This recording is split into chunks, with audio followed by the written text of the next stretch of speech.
Dos testigos presenciales dijeron haber visto a un hombre con una camioneta atropellar intencionadamente a otro no una, sino 2 veces. La policía no conseguía encontrar ni el cuerpo de la víctima ni la camioneta. Y cuando la policía quiso hablar con los 2 testigos, también habían desaparecido.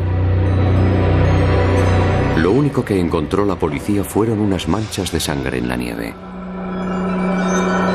Pero, ¿sería eso suficiente para probar un asesinato?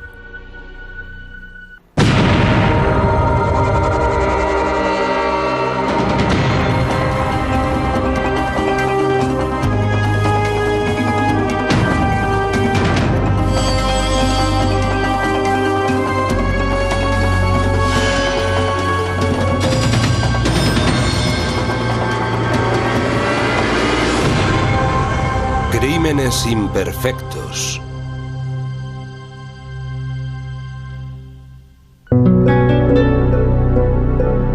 El 29 de enero de 2001, un miembro de una banda de motoristas de Duluth, Minnesota, llamó a la policía para denunciar la desaparición de su compañero Eric Schrieffer, de 27 años. Dijo que hacía 4 días que no veía a Schrieffer y estaba preocupado. No es algo muy frecuente. La gente que denuncia a una persona desaparecida suele llamar a las 6 u 8 horas cuando les entra el pánico.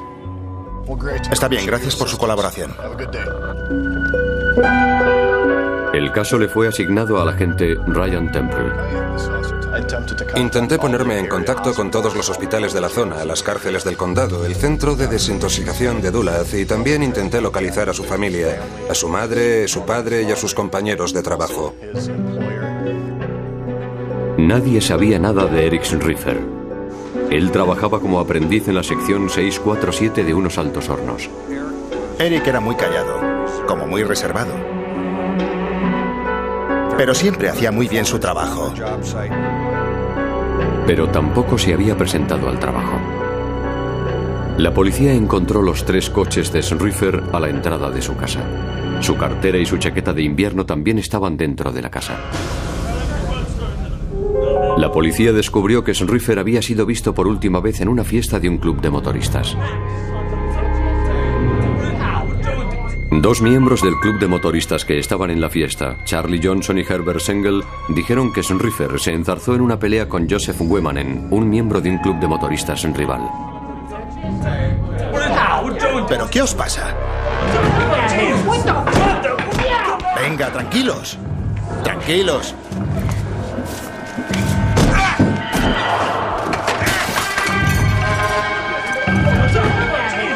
¡Fuera de aquí, los 2! Consiguieron separarlos y los echaron a la calle.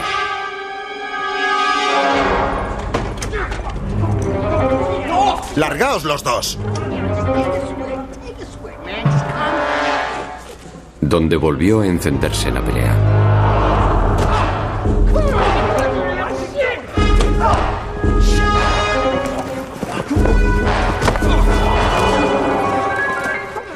Según los testigos, Wemanen ganó la pelea con facilidad.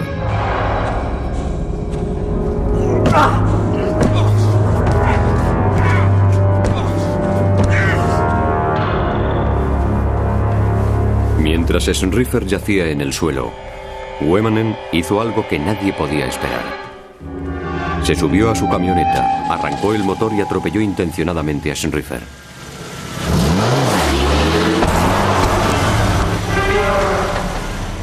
Sorprendentemente, no estaba muerto.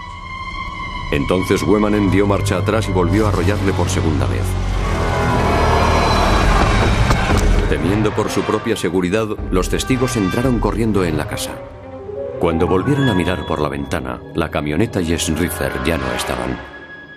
Había algo más en aquella historia que una simple persona desaparecida. Los testigos reconocieron haber bebido mucho aquella noche y no estaban muy seguros de recordar bien todos los detalles.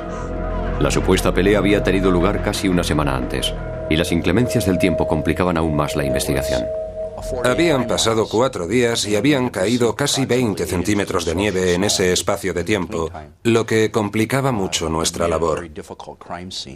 La verdad es que cuando llegamos ahí, ya no había mucho que nos pudiera servir. Cuando la policía investigó el pasado de Joseph Wemanen, descubrieron que nunca había tenido problemas con la justicia. Era un exmarine que había servido en la Guerra del Golfo y pertenecía a un grupo de motoristas llamados los Thunderbirds, aunque no de forma activa. Los investigadores necesitaban recabar pruebas forenses para corroborar la versión de los testigos.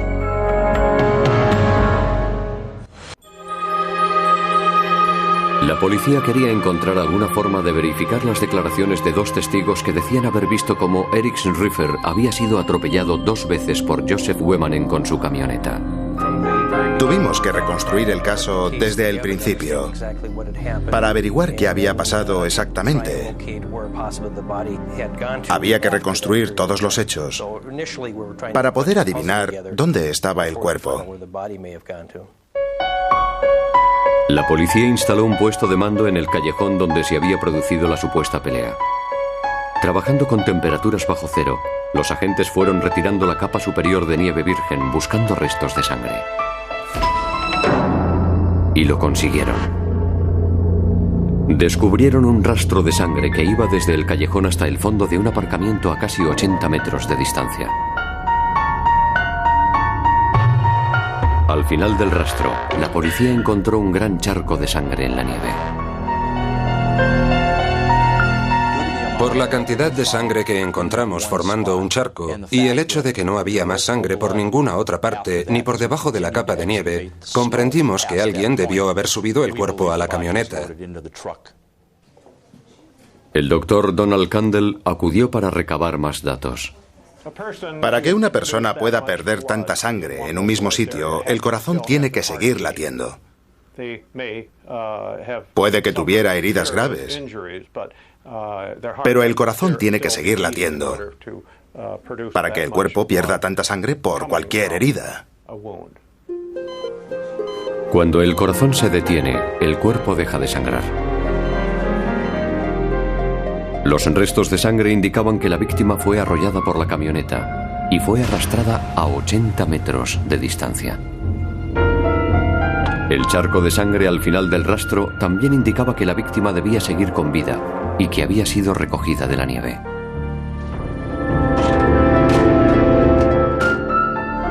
Sin embargo, el doctor Candle hizo saber a la policía que sin atención médica inmediata, la víctima habría fallecido en un plazo de 4 horas. Había que recoger la sangre de la nieve y la policía usó un filtro de café normal y corriente para separar la sangre de la nieve.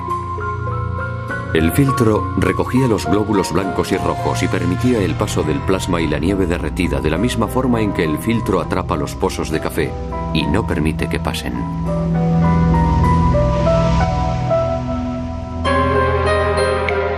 Al no haber un cadáver, la policía se encontraba con otro problema. ¿Cómo saber si la sangre pertenecía a Eric Riffer? Pero entonces llegó un golpe de suerte. Descubrieron que Riffer había tenido que ser operado unos años antes a causa de un disparo accidental que había sufrido. El hospital había guardado parte de las muestras de tejido que se habían enviado al laboratorio de patologías para ser analizadas.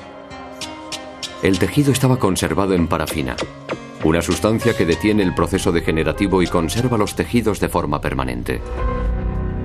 El ADN de la sangre encontrada en la nieve se comparó con el ADN de la muestra de tejidos de Riffer. Coincidían. La policía buscó en todos los hospitales, centros de salud y consultas médicas de la zona.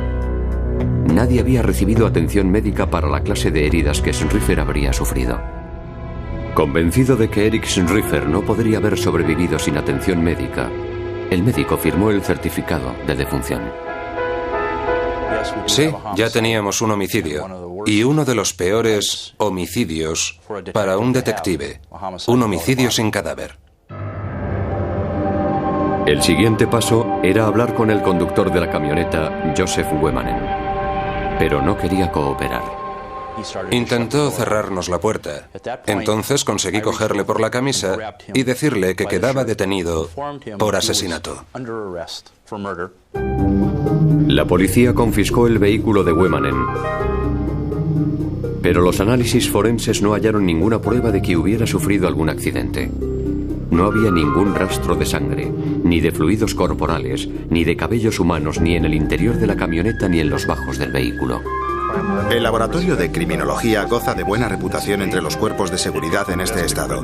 Tienen los mejores equipos y los materiales más avanzados. Si ellos no pudieron encontrar ninguna prueba en la camioneta, empiezas a preguntarte cómo puede ser eso.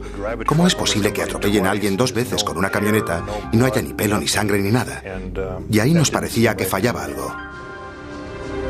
La falta de pruebas forenses no era el único problema. La credibilidad de los testigos también era otro. Durante el interrogatorio policial, ambos testigos reconocieron haber estado ebrios en el momento del supuesto incidente. Uno dijo textualmente: "No recuerdo quién estaba en la casa ni quién volvió a entrar. Estábamos ahí sentados, bebiendo. Sé que había gente que entraba y salía, pero yo estaba borracho. Me emborracho siempre que puedo". Y Joseph Wemanen seguía manteniendo su inocencia. Con 2 testigos ebrios, ninguna prueba forense de la camioneta de Wemanen y nadie que demostrara que había habido un asesinato, la policía sabía que no tenía pruebas suficientes para ir a los tribunales.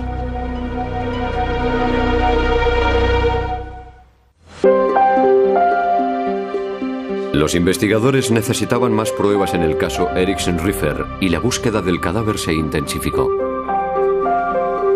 La policía decidió intentar averiguar cómo el principal sospechoso, Joseph Wemanen, pasaba su tiempo de ocio y con quién. Hablé con uno de sus amigos y le pregunté cuándo había sido la última vez que había estado con Wemanen y dónde había estado con él. Y resultó que la semana anterior había estado pescando en el hielo con su amigo. La policía tenía una descripción general de cómo era la caseta que usaban Wemanen y su amigo, pero no estaban seguros de dónde podía estar situada en el gran río St. Louis. De todas formas, la policía registró toda la zona. Llegamos a una caseta y no sabíamos si era la que estábamos buscando, pero cuando entramos a ver qué había, encontramos un agujero en el hielo más grande del que normalmente se hace para pescar. Era un agujero por el que cabía un cuerpo humano. Un equipo de submarinistas se sumergió en las gélidas aguas del río St. Louis en busca del cuerpo de Riffer. Las condiciones climatológicas eran espantosas, con rachas de viento de hasta 50 kilómetros por hora. Los buzos solo podían permanecer de 30 a 45 minutos bajo el agua helada antes de empezar a sufrir los síntomas de la hipotermia. Después de días de búsqueda, no habían encontrado nada. Entonces llegaron peores noticias para los investigadores. El caso contra Wemanen estaba basado fundamentalmente en la declaración de 2 testigos que decían haber visto una pelea entre Riffer y Wemanen. Pero cuando la policía quiso volver a interrogarlos, los 2 habían desaparecido. Tenemos declaraciones de familiares de los 2 testigos en las que aseguran que los ángeles del infierno hablaron con los Thunderbirds y con los 2 testigos y les dijeron que abandonaran la comunidad. Lo que hicieron fue amenazarles. Sin un cadáver, sin pruebas forenses contra Wemanen y ahora sin testigos, la defensa solicitó que se desestimara el caso. La acusación se encontraba en una situación difícil. Estuvimos todo el tiempo buscando el cadáver y buscando más pruebas físicas que inculparan a Wemanen. Estábamos convencidos de que él había sido el responsable de la muerte, pero no decía ni una palabra. Cuanto más pensaba la policía en la camioneta de Wemanen y el testimonio de los testigos, más crecían las sospechas por lo extraño que resultaba que los bajos de su camioneta estuvieran tan limpios y más en pleno invierno. Como dijeron los investigadores, estaba demasiado limpia. Así que casi 6 meses después del asesinato, volvieron a examinar la camioneta. Decidimos desmontar la camioneta pieza por pieza hasta que estuviéramos seguros de que no había nada que encontrar, o hasta que encontráramos una prueba. Y eso fue lo que hicimos. Nosotros siempre pensamos que si se había usado la camioneta para transportar el cuerpo, tenía que haber quedado alguna prueba forense para demostrarlo. Yo soy de la opinión de que en cualquier escena de un crimen siempre tiene que quedar alguna prueba necesariamente. Llevaron la camioneta al garaje de la policía y tuerca por tuerca fueron desmontando todas las piezas de la camioneta. Creo que en uno de los artículos empleé un buen símil. Era como cortar el césped del jardín con unas tijeritas. Examinaron el vehículo centímetro a centímetro. Durante más de 2 días, la policía estuvo examinando hasta el último rincón del vehículo. Finalmente apareció la primera prueba: un cabello humano que estaba pegado a un amortiguador delantero de la camioneta.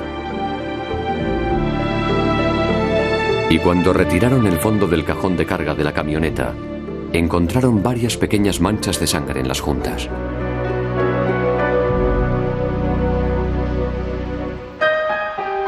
Ahora la policía sospechaba que Wemanen limpió con agua a presión la camioneta después del asesinato y que el agua había empujado la sangre de la víctima hasta las pequeñas juntas entre las planchas de metal. Pero los científicos todavía tenían que averiguar a quién pertenecía la sangre y el pelo que habían encontrado.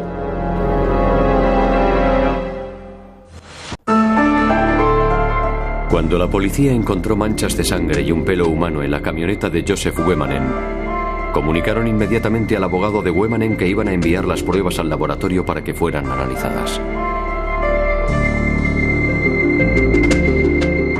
Cuando la fiscalía pudo relacionar el cadáver con la camioneta del señor Wemanen, el caso dio un giro de 180 grados. Hablé con Joe y se lo dije. Esto es como dice la canción de Kenny Rogers: hay que saber cuándo aguantar y saber cuándo retirarse. Y cuando encontraron la sangre en la camioneta, era el momento de retirarse.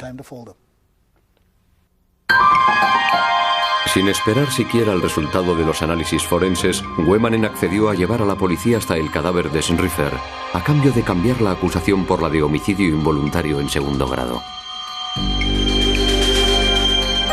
La acusación accedió y Wemanen confesó. En mi opinión, las pruebas forenses eran tan contundentes que el señor Wemanen ya sabía lo que iba a pasar cuando llegaran los resultados del laboratorio y decidió declararse culpable. En la confesión grabada de Wemanen, su versión fue distinta a la de los testigos presenciales. Me entró pánico. Estaba muy alterado. Sabía que todo se descubriría tarde o temprano. Y sabía que acabarían metiéndome en la cárcel. Estaba enfadado con él. Wemanen admitió haber arrollado a Schrieffer en el callejón, pero dijo que había sido un accidente. También dijo que no se dio cuenta de que Schrieffer estaba enganchado debajo de la camioneta hasta que llegó a la salida del aparcamiento.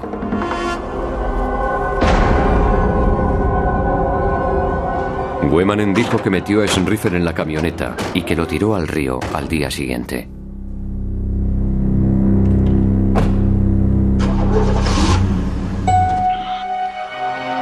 Dijo que la policía había estado buscando en el sitio correcto del río St. Louis, pero que la corriente debía haberse llevado el cuerpo. Cuando los buzos volvieron para hacer una segunda búsqueda, tampoco consiguieron encontrar el cuerpo. Unas semanas más tarde, después de firmar el acuerdo, el cuerpo de Schrieffer salió flotando a la superficie por sí solo en la orilla de Wisconsin del río St. Louis. La autopsia reveló que la causa de la muerte había sido un fuerte traumatismo cráneoencefálico. En el garaje de la madre de Wemanen, la policía encontró un bloque de hormigón. La forma y tamaño coincidían con las heridas que presentaba el cráneo de Schrieffer. Wemanen no negaba haber golpeado a Schrieffer en la cabeza con el bloque, pero dijo haberlo hecho cuando Schrieffer ya estaba muerto. La acusación tenía sus dudas. Dijo que le había golpeado con el bloque cuando estaba envolviendo el cuerpo en el garaje de su madre.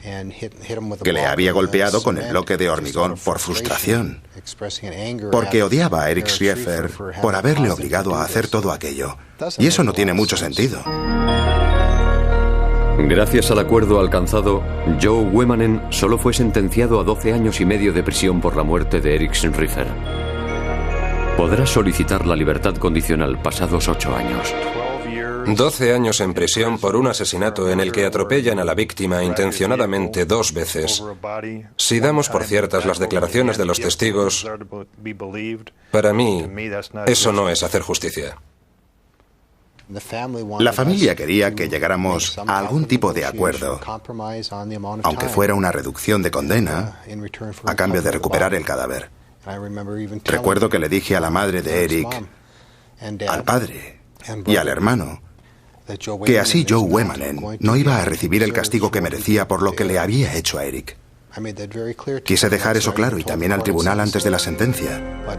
Pero estábamos dispuestos a aceptar el acuerdo con tal de recuperar el cuerpo y cerrar el caso. Otro motivo para aceptar el acuerdo era la desaparición de los 2 testigos, que hasta la fecha no han podido ser localizados. Espero que estén bien, espero que no les haya pasado nada, y si podemos averiguar si hay algún responsable de su desaparición por el hecho de que faltaran en el momento en que más los necesitábamos y que tuviéramos que cambiar la acusación de homicidio intencionado por la de homicidio involuntario en 2º grado, queremos saberlo. Entonces sí que podríamos dar por cerrado el caso. Este caso pudo resolverse gracias a las pruebas forenses que Wemanen no pudo eliminar ni con agua a presión. Wemanen sabía que la sangre encontrada en las juntas de metal y el pelo de los amortiguadores eran de Schrieffer y que los análisis lo demostrarían. Yo creo que en la escena de un crimen siempre queda alguna prueba forense. Solo es cuestión de saber mirar en los lugares adecuados y aprovechar las nuevas tecnologías para localizar las pruebas que hayan quedado.